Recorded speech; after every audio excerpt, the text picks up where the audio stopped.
देखो देवकी, कितना सुंदर पुत्र है हमारा, हमारी 8वीं संतान। कैसा रूप है इसका, अद्भुत। कृष्ण पक्ष सा सांवला, चंद्रमा की कांति लिए हुए। ये कंस का काल बनेगा, ये कंस का काल बनेगा। यदा यदा हि धर्मस्य ग्लानिर्भवति भारत, आज आकाशवाणी को सच सिद्ध होना होगा। मानं सृजाम्यहं परित्राणाय साधूनां विनाशाय च दुष्कृतां धर्म संस्थापनार्थाय संभवामि युगे युगे। बस अब और प्रतीक्षा मत कराइए माधव। आपकी धरा पर आने का विवरण सुनकर मेरे मन में जैसे स्फूर्ति जगी हो। माँ देवकी के 6 संतानों के विषय में जानकर जो संताप जागा वो जैसे धुल गया हो। मैं ये जानने के लिए उत्सुक हूँ कि जो दुष्ट कंस आपके जन्म के लिए टकटकी लगाए बैठा था, उसके दुर्गम कारावास से निकल पाना आपके लिए कैसे आवश्यक हुआ, कैसे आप गोकुल पहुंचे। मैं ये जानना चाहती हूँ कि माता देवकी और पिता श्री वासुदेव आपको कंस के चुंगल से कैसे बचा पाए। समय बहुत बलवान होता है रुक्मिणी, परंतु अभिमानी कंस कदापि यह समझ नहीं पाया। उसे मां देवकी को उनके 7 संतानों से वंचित करने का अभिमान था, परंतु वो ये समझ नहीं पाया कि संकट 8वीं संतान से है।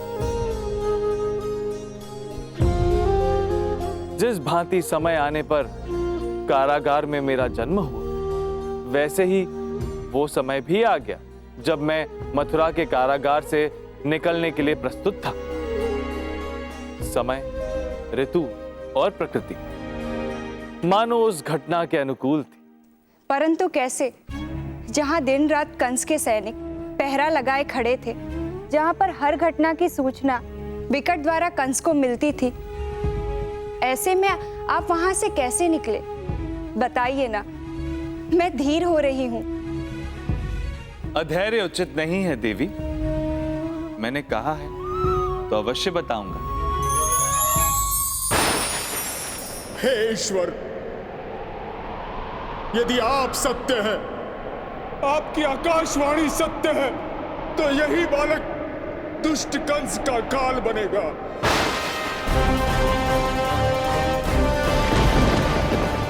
आप इसे संसार में लाए हैं, तो आपने दुराचारी कंस की परछाई से बचाने के लिए अवश्य ही कोई मार्ग सोचा होगा। हे ईश्वर, संकेत दीजिए ताकि कंस का काल समझा जाने वाला ये बालक आने वाला कल देख पाए।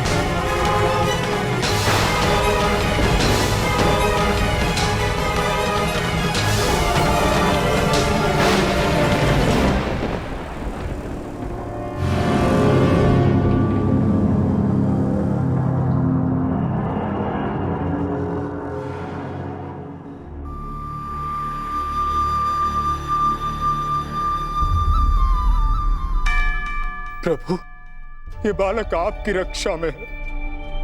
मेरी संतान के उस दुराचारी कंस से रक्षा कीजिए प्रभु।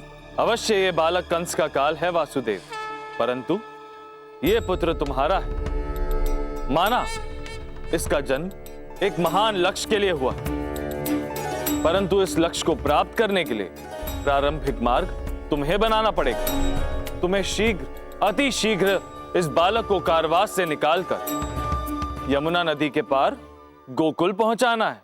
परंतु प्रभु, ये कैसे संभव हो पाएगा? सैनिकों का कड़ा पहरा, कारागार की वो लोह श्रृंखला, मैं कैसे इन सब से बाहर जाऊंगा? उसकी चिंता तुम मत करो वासुदेव। गोकुल में जाकर वहां के प्रमुख नंद को तुम इस बालक को सौंपोगे। नंद की पत्नी यशोदा ने इसी समय एक पुत्री को जन्म दिया जो मेरी योग माया। इस बालक के बदले वो तुम्हें अपनी नवजात संतान सौंपेंगे, जिसे लेकर तुम्हें पुनः इसी कारावास में आना है। परंतु प्रभु, ये सब कैसे संभव हो पाएगा?